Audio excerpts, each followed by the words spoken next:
तो दोस्तों, क्या आप भी विदेश सेटलमेंट के लिए थक चुके हो कि आपको सक्सेस नहीं मिल रही है। आप चक्कर लगा लगा के बार बार फेलियर्स आपको, रिफ्यूज़ल्स आपको मिल रहे हैं। आप करियर में आप ग्रो नहीं हो पा रहे हो। आपको कोई करियर से संबंधित कोई ऐसा क्लिक या फिर ऐसा जैक या फिर ऐसी कोई सपोर्ट नहीं मिल पा रही है कि आप अपना विदेश में जाके करियर सेटल कर सको। बहुत सी ऐसी परेशानियां हैं। क्या आप अपने परिवार को अपने पास विदेश में बुलाना चाहते हो या परिवार के साथ सेटल होना चाहते हो।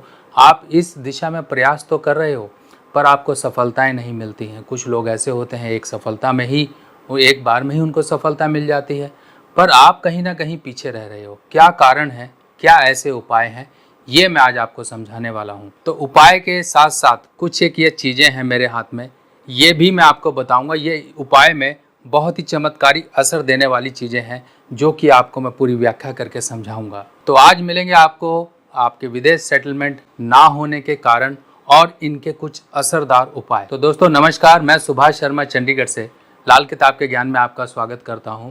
आप लोगों से रिक्वेस्ट है कि चैनल को सब्सक्राइब जरूर कर लीजिए और वीडियोस को शेयर जरूर कर दीजिए। उन लोगों तक ये जानकारी पहुंच जाए जो लोग परेशान हैं, वो कम से कम अपने उपाय कर कर अपने लिए कुछ सफलता के रास्ते खोल सकें। तो दोस्तों, हम बात करें विदेश सेटल होने की। विदेश सेटल होने के लिए कई बार कुंडली में योग बनते हैं। कुछ योग होते हैं, कुछ कुंडली के ग्रहों यानी कि जो ग्रह होते हैं, हाउस भाव की अगर हम बात करें तो उनका भी कई बार संबंध होता है। इसमें संबंध आता है दूसरे भाव का, छठे भाव का और 12वें भाव का। अब ये 3 भाव हैं और बाकी का भाव जो कि 11वां भाव इनकम का भाव होता है, वो तो बाद में आप खुद ही जनरेट कर लेते हो। विदेश जाकर आप मेहनत तो करोगे ही, वही 11वां भाव आपका एक्टिवेट हो जाता है। पर इसके साथ साथ कुछ प्लैनेट्स यानी कि ग्रह भी रिस्पॉन्सिबल होते हैं। अब इस रिस्पॉन्सिबिलिटी में बृहस्पति का नाम सबसे पहले आता है, उसके बाद केतु का नाम आता है और कहीं ना कहीं बुध का भी नाम आता है। अब मान लीजिए बृहस्पति कहीं डिस्टर्ब है, केतु कहीं पर आपको सपोर्ट नहीं कर रहा है, तो आप बार बार फेलियर्स आपको मिलेंगे। फेलियर्स यानी कि आपकी रिजेक्शन होगी, आपकी फाइल रिजेक्ट होगी। कुछ ना कुछ कारणों की वजह से आपको रिजेक्ट कर दिया जाएगा। आपके पास सभी काबिलियत है, पूरा आप एजुकेशन में स्ट्रांग हो, आपके पास पूरा जो फॉर्मेलिटीज़ चाहिए वो सब आपकी होने के बावजूद भी आपकी रिफ्यूज़ल हो जाएगी। हो सकता है कि आपके आइलेट्स में अच्छे बैंड हैं, आप अच्छा परफॉर्म कर चुके हो, फिर भी आपको बाहर जाने का मौका नहीं मिलता। और ऐसे समय में व्यक्ति अपनी उम्र का काफ़ी हिस्सा भी गंवा देता है, क्योंकि उसके दिमाग में सिर्फ एक ही फोकस होता है, मुझे बाहर जाना है, मुझे विदेश सेटल होना है। हो सकता है उसके जानने वाले विदेश में सेटल हों, उसके रिश्तेदार विदेश में सेटल हों, तो एक सफलता के चांसेस ज़्यादा हो जाते हैं। क्योंकि जैसे ही ये व्यक्ति वहाँ पहुँचता है, इसके लिए कामकाज के जुगाड़ वो लोग कर देते हैं, कुछ ना कुछ उसको काम में सेटल करा देते हैं। तो ये एक तरीके से सपोर्ट होता है, पर प्राइमरी सपोर्ट में ही इंसान पीछे रह जाता है, जो कि उसके कुंडली के ग्रह और साथ ही साथ भाव उसको पीछे धकेलने का काम करते हैं। पर इन्हीं चीज़ों को अगर हम करेक्ट कर लें तो हमारे विदेश जाने के, विदेश सेटल होने के रास्ते कई गुना बढ़ जाते हैं और लोग सेटल भी हो जाते हैं। देखिए, सेटल होना चुटकियों का काम होता है। जब काम नहीं बनते तो इंसान एड़ियाँ रगड़ता है, चक्कर काटता है फालतू के, और ये चक्कर काटना, एड़ियाँ रगड़ना ही मंदे केतु की निशानी है। और जब लास्ट मोमेंट पे काम खराब हो जाता है तब ये कहलाती है मंदी किस्मत, यानी कि बृहस्पति की खराबी।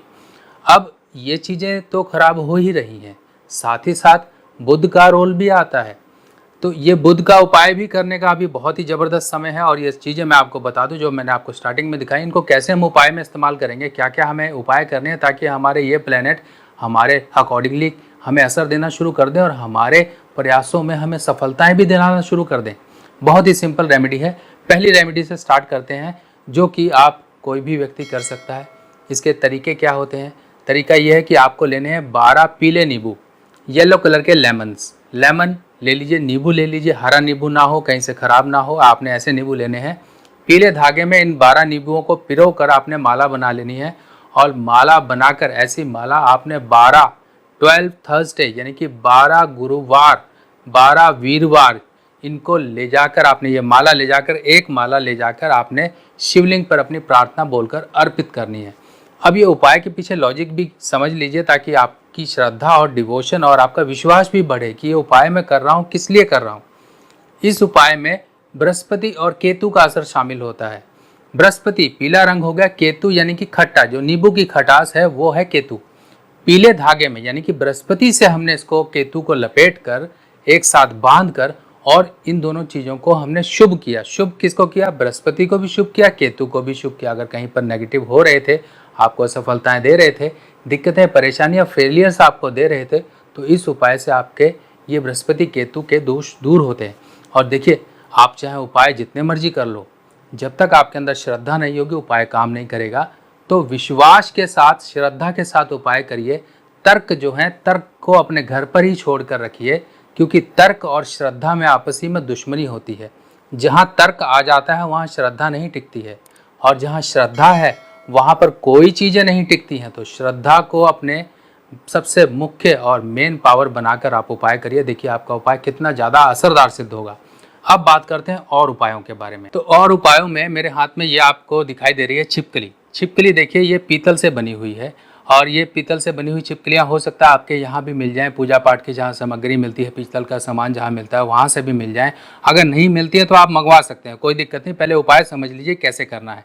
अभी पीतल की छिपकली क्यों ली गई, सबसे पहले उपाय आगे बढ़ने से पहले इसका लॉजिक समझ लो। देखो, लॉजिक बताए बिना ना तो मज़ा आता है सुनने का, ना ही मुझे कुछ बताने में मज़ा आता है। तो पहले आपको पूरा जागरूक करके ही मैं आगे चलूँगा।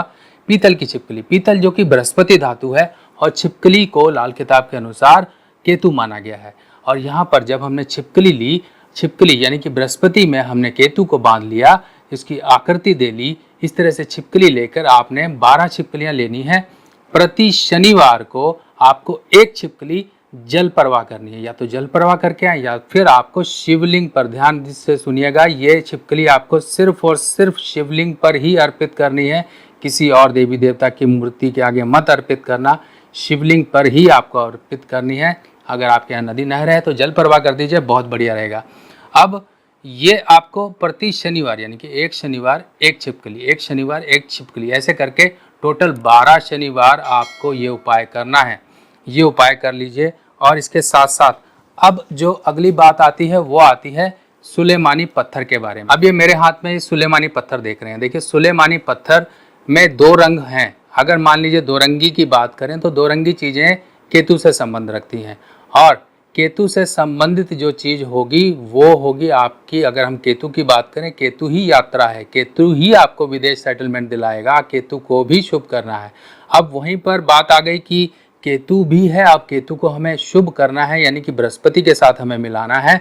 तो या तो ऐसे बड़ा लॉकेट आप ले लीजिए, उसको आप गोल्ड में या फिर पीतल में या पंच धातु में। देखिए, हर एक उपाय की जो करने की तरीका है या विधि है वो बदल जाती है। यहाँ पर पीतल धातु बोला जा रहा है, तो आपको ध्यान से पीतल धातु ही इस्तेमाल करनी है, या सोना इस्तेमाल करना है, या पंच धातु इस्तेमाल करना है। इसके अलावा चांदी के उपाय में भी इसको यूज़ किया जाता है, चांदी के साथ भी यूज़ किया जाता है, पर आपको विदेश सेटलमेंट योग और अपनी किस्मत को सही करने के लिए पीतल धातु में से पहनना है।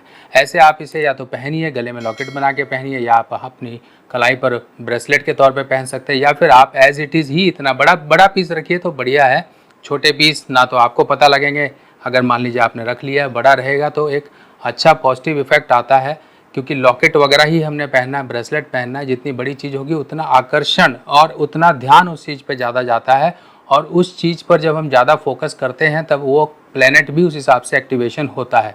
तो इस तरह से आपको इस तरह से एक सुलेमानी पत्थर को पीतल या फिर सोने वगैरह में ऐसे बना के पहन लीजिए। अब इसके बाद एक उपाय और आता है चांदी की डिबिया का उपाय। अब ये मेरे हाथ में एक चांदी की डिबिया देख रहे हैं, अब ये खाली है। अब इसमें हमने करना क्या है, इसमें हमें डालनी है केसर। अब ये देखिए, ये है केसर, मार्केट में नॉर्मल मिल जाएगी, आपको ये लेनी है क्योंकि ये नाम जो ब्रांड है इस तरह से मार्केट में इजीली अवेलेबल है, और इसकी क्वालिटी भी अच्छी है। आप देख लीजिए और मार्केट से मंगा सकते हैं। 1 ग्राम की ये है, अराउंड 290 या 300 कुछ रुपए की प्राइस ऊपर नीचे हो सकता है, आपके एरिया में मिल सकती है। आप इस तरह से ये मंगा लीजिए, और ऐसी छोटी सी डिब्बी ले लीजिए। डिब्बी के अंदर आपने केसर डाल के ऐसी डिब्बी बंद करके गुरुवार के दिन ये उपाय करना, गुरुवार या सोमवार के दिन, 2 दिन है बेस्ट। चांदी की डिब्बी में ऐसे केसर डाल के आपने ये डिब्बी अपने बैग में रखो, या अपने घर में अपने टेबल पर कहीं पर भी रखो। ऐसी डिब्बी आपके पास हमेशा आसपास होनी चाहिए। चांदी में आपने बृहस्पति यानी कि चंद्र की मदद लेकर यहाँ पर बृहस्पति को पॉजिटिव किया, और जो भी चीज़ें हम ऐसी चीज़ें पास रखते हैं तो उनकी वो चीज़ें स्थापित मानी जाती हैं, उनके पॉजिटिव असर हमारे साथ जुड़ना शुरू हो जाते हैं। तो ये एक चांदी की डिब्बी और छिपकली और सुलेमानी पत्थर, ये कुछ चीज़ें हैं, और नींबू का आपको उपाय जो बताया गया है वो कुछ उपाय हैं। इन सभी उपायों को साथ में करिए और देखिए आपको जहाँ पर फेलियर्स मिल रहे थे, यानी कि आप अपनी कोशिशों में नाकामयाब हो रहे थे, वही नाकामयाबी आपकी कामयाबी में तब्दील हो जाएगी और आपके चेहरे पर खुशी और आपके जीवन में एक नया ग्राफ चेंजिंग फैक्टर ऐड हो जाएगा। यानी कि आप अपने जीवन में जो एक निम्न स्तर की तरफ बढ़ते जा रहे थे, वही आपका स्टेटस भी चेंज हो जाएगा। तो दोस्तों, आप लोगों को कैसी लगी ये जानकारी ज़रूर मुझे कमेंट सेक्शन में बताइएगा। बाकी नई वीडियो में नई जानकारी के साथ फिर मिलते हैं, तब तक के लिए अपने सुभाष भाई को आज्ञा दीजिए। नमस्कार।